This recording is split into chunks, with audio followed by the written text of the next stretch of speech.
This meeting is being recorded. So, welcome to the first talk of this semester's code seminar.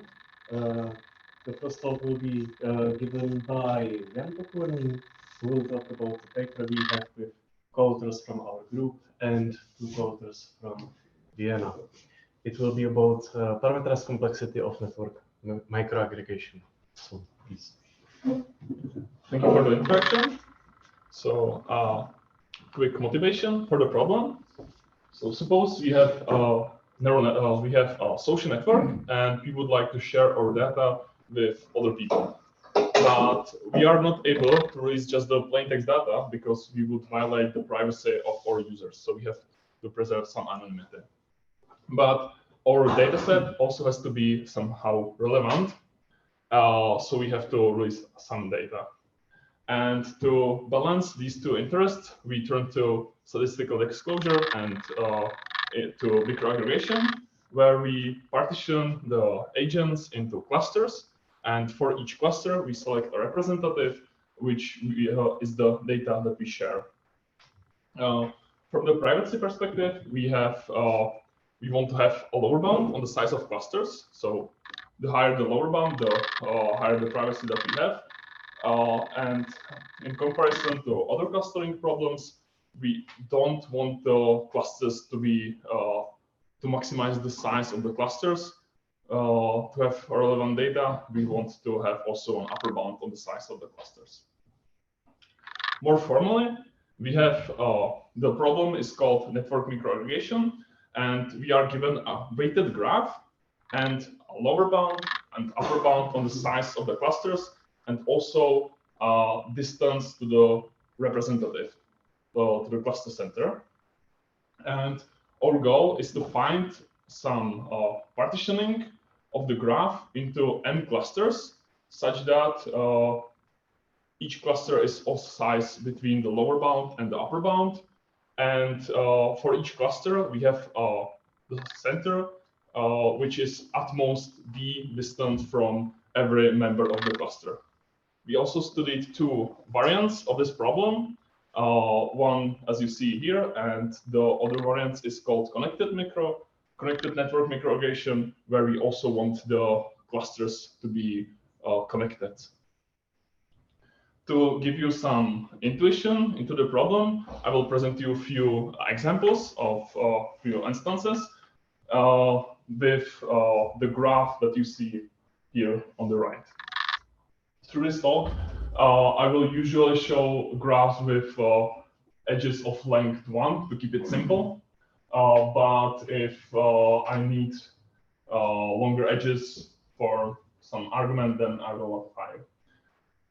In the first case, we have a lower bound of size 4, and we want the clusters to have the distance to the center at most 2. But the upper bound is effectively non-existent because it's set to the size of the graph. And this will lead to, this can lead to one big cluster as a solution, and that is not really representative of our data.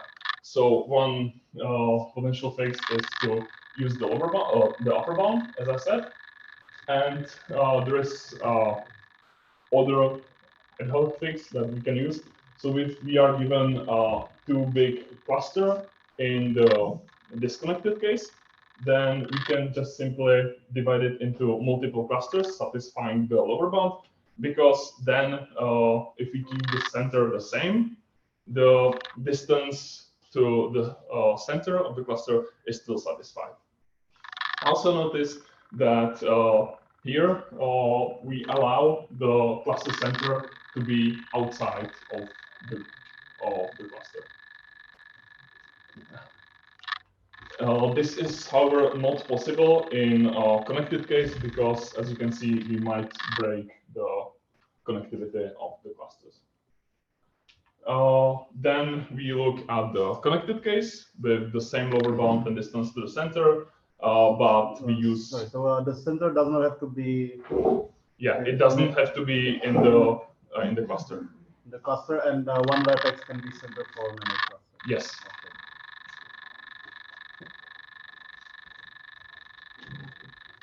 Now we go to the connected case and we set the upper bound properly, and this will lead to a nice solution of 4 clusters, which is the only partition in the clusters in this case. The cluster centers could be chosen differently because in the red, blue, and orange cluster we have only distance 1 to the cluster center, but the center for the green cluster is fixed because there is only one vertex that is at most 2 distance to the leaves. Then we want in the next case we want the clusters to have the size exactly 4. We set the lower bound equal to upper bound. We keep the distance the same, and here we can obtain this solution just by a little bit changing the previous clusters and taking all the centers, putting them in the new cluster, which actually forces the cluster center of the green cluster to be outside because we are not able to even have it in the cluster. And finally, we look at the 4th example. We just require the last example to be connected, but in this case, there is no solution just because if we look at a leaf, the leaf has to be in the same cluster as its parent. And we have here vertices that are parent to 4 leaves, which means the clusters will be at least of size 5, which is not possible. The problem is anti-hard in the full generality. So we have to look elsewhere, and we looked into the parameterized complexity. Just a quick question, is everybody here familiar with the parameterized complexity? Can I skip it? Yes. Great. So we have some FPT and XP algorithms that we want to achieve, and then we will do some W1 hardness and parent hardness if we are not able to obtain those algorithms. So our contribution was developing parameterized algorithms or showing that they are not possible with respect of parameters, the distance to the cluster center and the upper bound. However, these 2 problem-specific parameters are not enough because if we just consider these parameters, the problem is still anti-hard. So we also have to use some structural parameters, which we use treewidth and vertex cover. The first algorithms that I would like to show is the algorithms based on treewidth dynamic programming. It seems that other algorithms such as through Caruso's theorem are not easily obtainable or maybe not even possible. So we use the treewidth dynamic programming. In it, we look only on just a small subgraph of the graph which we traverse the graph with, and we compute all the possible solutions. One observation that I would like to mention is that if we have a bag, X in this case, and we have 2 vertices that are on the opposite sides of the bag, then the shortest path has to go through the bag. So we are able to calculate the distance from 2 vertices just by taking the minimum through each vertex in the bag. More specifically, we use that when we have forget node, when we are forgetting D in the bag X, then we actually know the distances to the other bag vertices that we use, just because everything is in the bag that we know everything about it. And then if we have a center which we can just identify with the distances to the bag. We can kind of verify that the vertex is the distance of the vertex to the center in the future is all right, just because the distance that is from B to the center has to match the shortest path, which goes through the other vertices in the bag or in the new bag.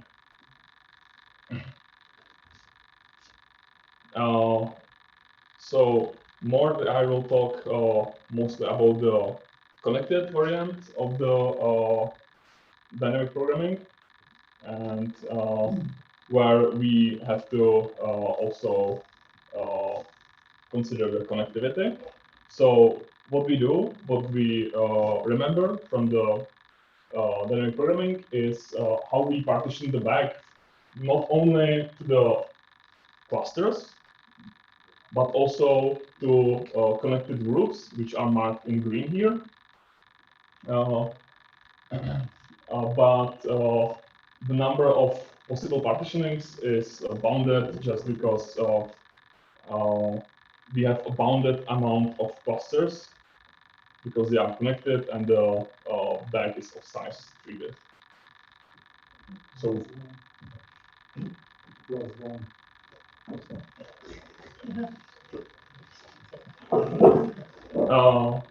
so we consider all possible partitioning in the clusters, or possible partitioning in the connected groups. Then we also consider all possible distances to centers for each cluster. And also the cluster center may have been in the future or in the past, so we've always seen it. And then the sizes of those clusters. Note that the connected groups can be also connected in the past. So the vertex that is connecting the group doesn't have to be in the bag, but we just know that we have seen such vertex that connects our group. So I already told you that we can verify the distance from the center to the node we are forgetting. So that's one thing that we do in forget node. It's basically the same with join node. So we can just skip it in this way. And only thing else that we do is consider all the possible changing of the partitioning that we do with the addition or removal from vertex. And with the connectivity, we also have to do in the join node, we have to look for the case that we can connect one group in one branch and also in the different branch of the tree decomposition of the graph. And in total, our algorithm runs in this time, which if we parameterize by distance and upper bound of the cluster center, and also the treewidth, then we have an FBT algorithm. And if at least one of the parameters is not, if U or D is not a parameter, then we have an XP algorithm, which basically covers everything that I have shown in the connected case. In the disconnected case, it is similar, but we don't have to consider the connectivity. So and also we don't have the bound on the number of clusters that go through the bag. So we have to group the clusters which share a center. But basically, the idea is the same. Next, we turn to the vertex cover. The first result is with vertex cover and upper bound in the connected case, where also we the vertex cover bounds the number of clusters that we have, just because every connected clusters has to go through the vertex cover if we have lower bound of size at least 2. And if we have the upper bound, then this gives us a bound on the total number of vertices that we have. Just we multiply the vertex cover times the upper bound, and if we have more vertices, then we are not able to put them into any cluster, so we will have a null instance. Otherwise, we have a bounded number of vertices, and so we can just brute force it. Then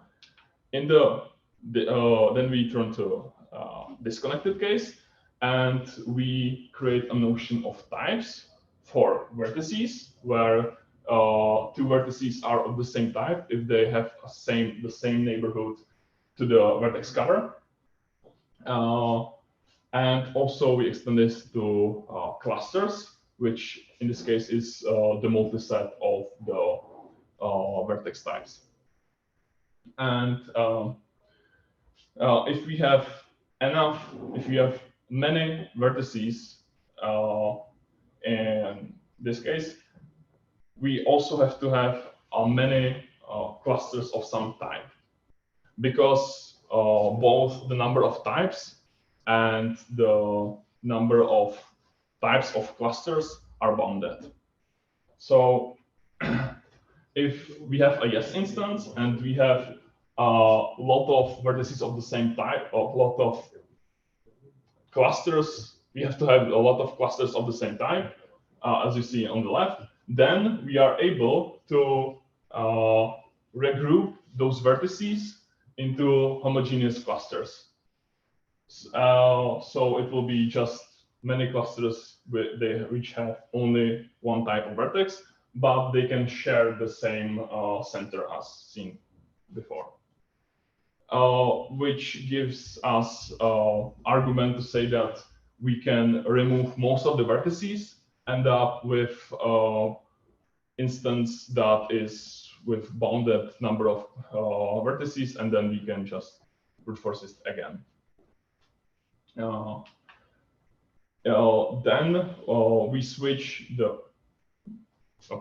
Then we switch the upper bound for maximum distance to the center, and we have a simple algorithm that we will follow in this case, that we consider all possible partitioning into clusters.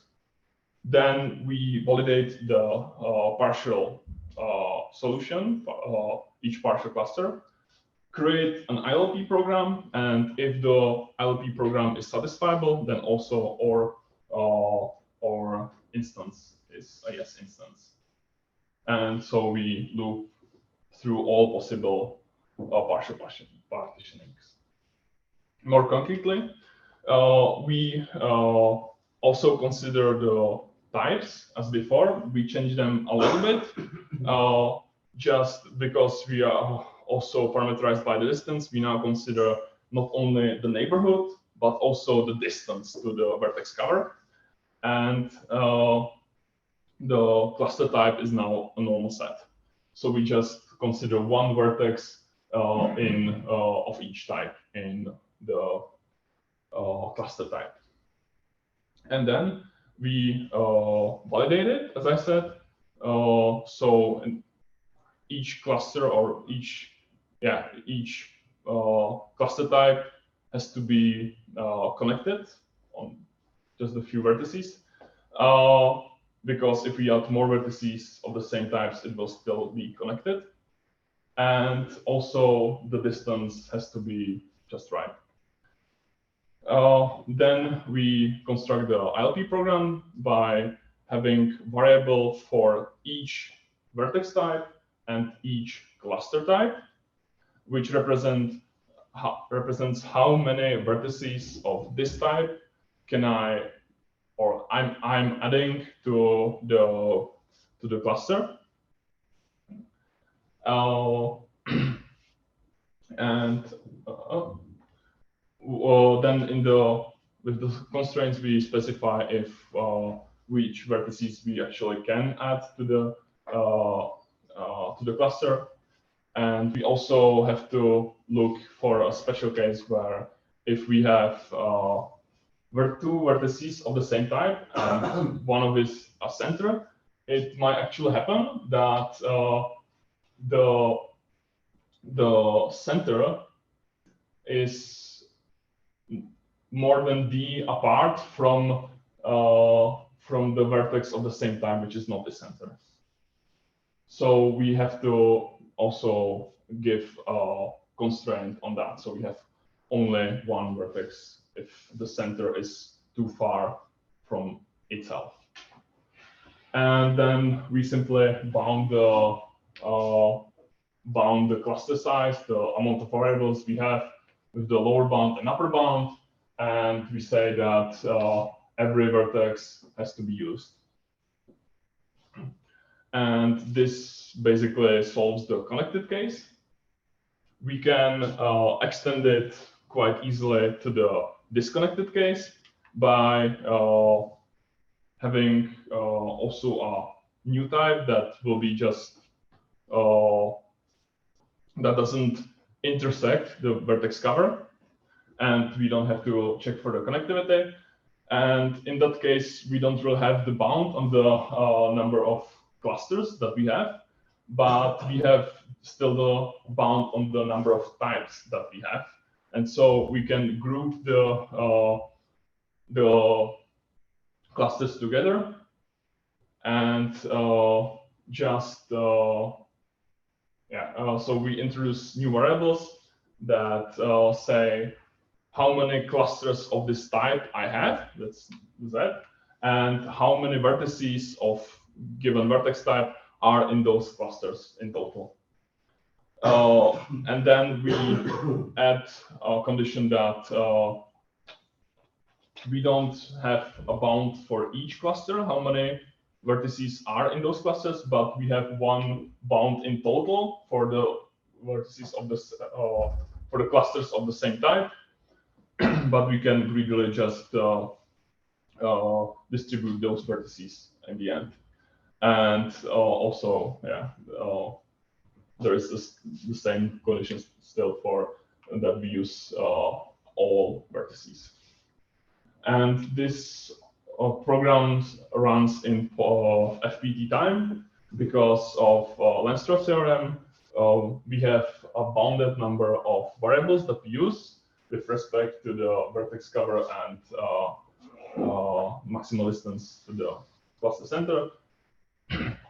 So it runs in FPT time, and because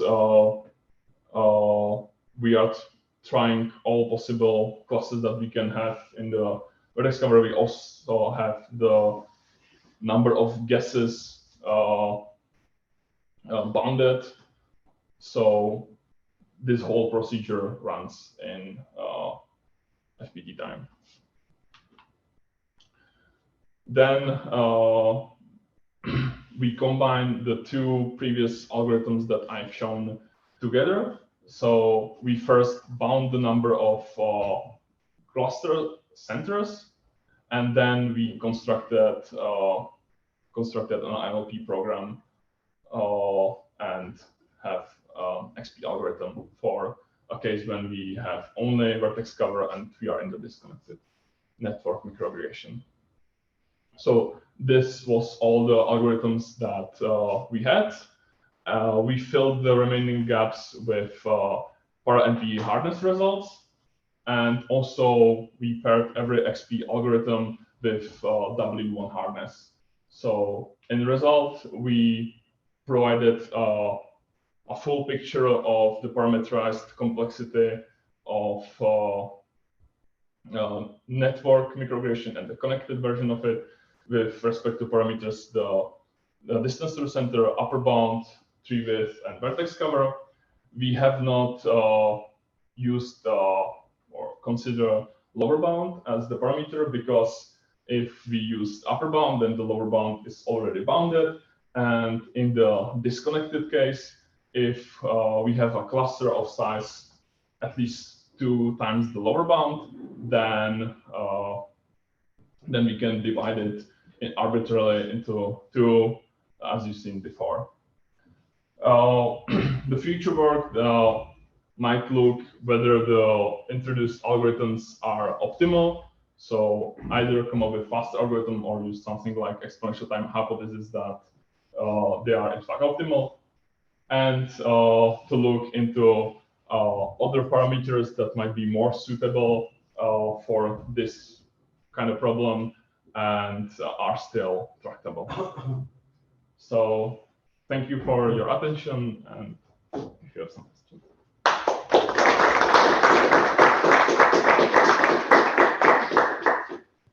Questions? I do have one question.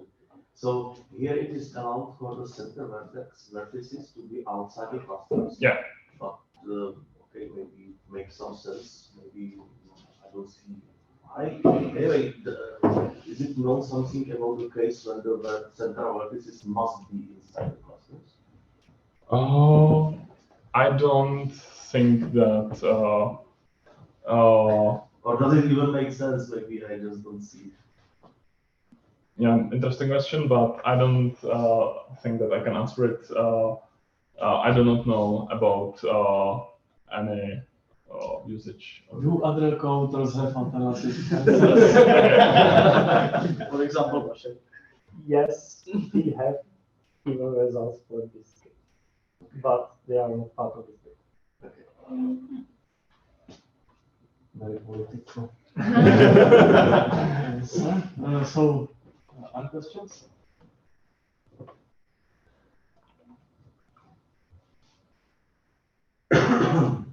Perhaps someone would like to know this parameter's complexity also? So, did you consider some other parameters between treewidth and vertex count?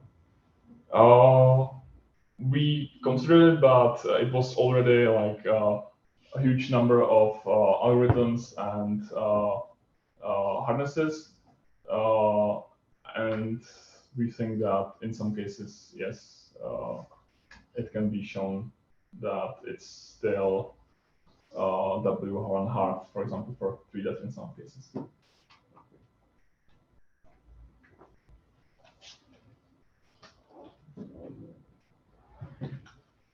So what about something like treewidth plus maximum degree? Do you have at least some intuition on how it might be there, whether it's like we tried to have an algorithm with treewidth and maximal degree, but we still needed to use at least upper bound or the maximal distance.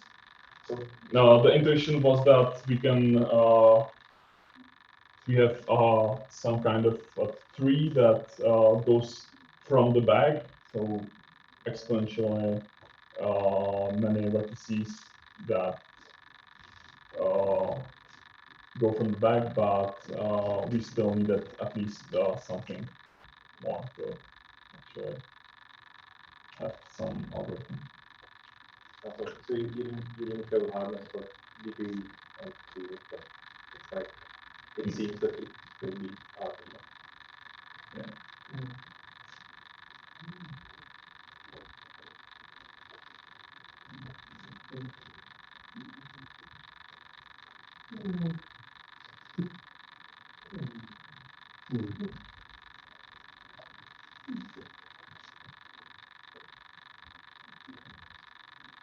Other questions? So let's end this before.